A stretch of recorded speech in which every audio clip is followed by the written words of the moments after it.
everybody, I'm DerTebbers. Welcome to On the Block. And this week we have a set of 4 space-based items with the big M. The big M. That is MagneTron. We're going to start with the small stuff. So this guy's going to go over here. Oh, the mothership. The mothership. It's not really the mothership. Actually, it might be. I can't remember. Oop, there you go. Go over there. Get out of the way. So I got 2 little guys here.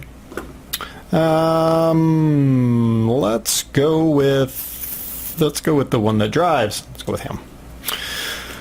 Alright, so relatively simple little space thing. I mean, he's got this little lifter. He's got a little computer pad. Oh, yeah, there we go. He's got a little computer pad he can work on. You know, there's cat fur in it. That's pretty normal around here.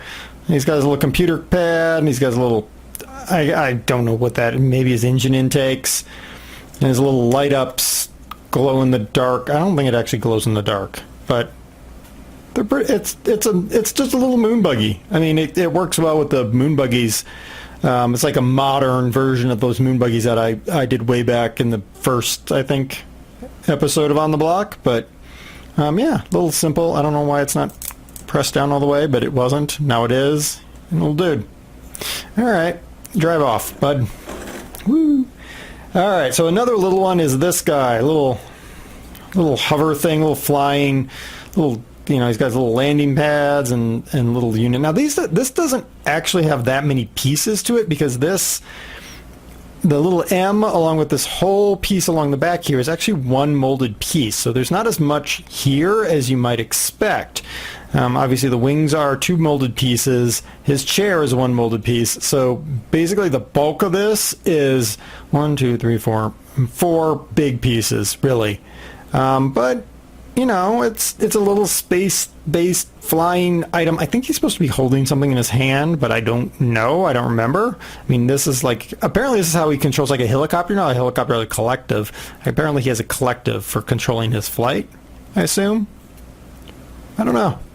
But it's, you know, it's another one of those little cool Lego sets that was probably really cheap when I bought it. Or when my parents bought it for me. Or whoever bought it for me. Alright, so that's moving up to the medium-sized MagneTron. Same looking dude. He's got the same sort of like little seating spot as the little driver thing there. See? Oh, look, they look the same. Not really, but sort of. And he's got his little blaster things out front, and he's got some little engines. And in fact, to open this, you notice I can do this. Ooh, look at that. I can actually open this by flipping these like that, and then it opens. Oh, that's an innovative locking system, I think. And you just rotate it closed, and boom, it's closed. Now, this demonstrates what this set is known for. This is called MagneTron. Yeah. There we go. So, I got this little device here, little box, standard Lego box. If I could open it, with some standard Lego things in there. I don't know what that is. Oh, I guess it's a couple lights. Apparently it's lights. Okay. So there's my little Lego box. I'm going to put it right there. Ship goes. Yeah. It is magnetic. So I just go. Yeah.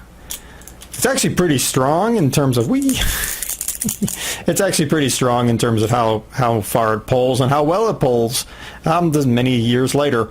But that's really what the MagneTron set was known for. They were doing some sort of magnetic exploration or something.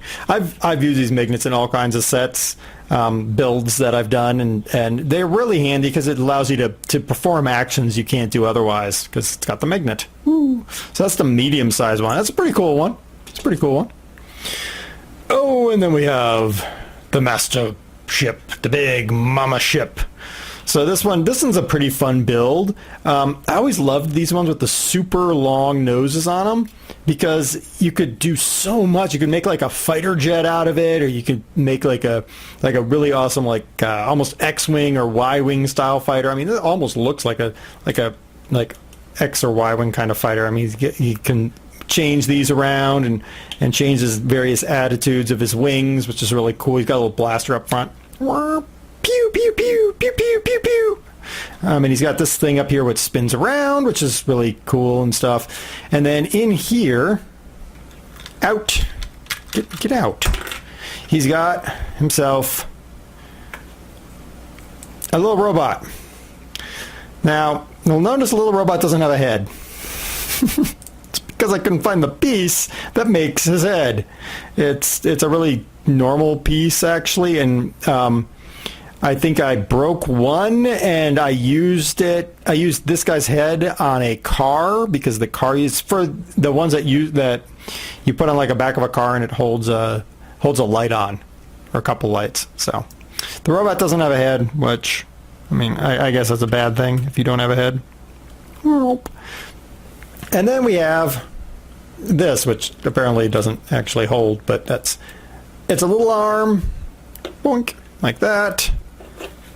And then we have this little like set things that you like drop down to the Earth's surface, maybe with your little robot, and then the robot collects stuff. There's a rocket in there. See that? Look at that. See that? And then it's got this little antenna on here so that you can have it like as a little hammer and a little extra arm for the robot in case he loses his arm, I guess. And then that can be sitting there, and then your ship can kind of go boink, and then off it goes. So again, that whole MagneTron concept. Oh, we've lost the arm. The arm. Oh, it's all gone wrong. It's all gone wrong. It never really did a very good job, because in Lego the biggest thing is the pieces only hold so hard. Oop, there we go.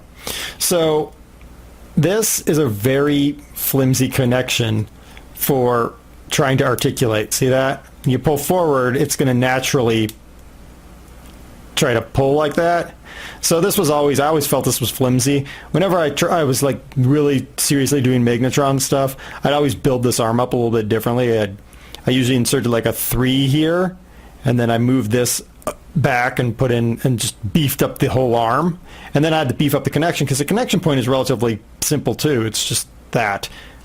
Boink, that's it. So I always felt that I had to beef up the Magnetron stuff, which really once I got this set and I realized how kind of not well done I felt the Magnetron set was, that was pretty much the end of Magnetron for me. But, I mean, it's still a pretty cool set. It has some pretty cool pieces. I always love these long noses. I love these antennas, because I use these antennas on all kinds of other things. And then these, come here. This, if you take the little thing off the top there, it becomes a champagne glass. Like a cheapy one, not crystal. But there you go. So that's the master ship.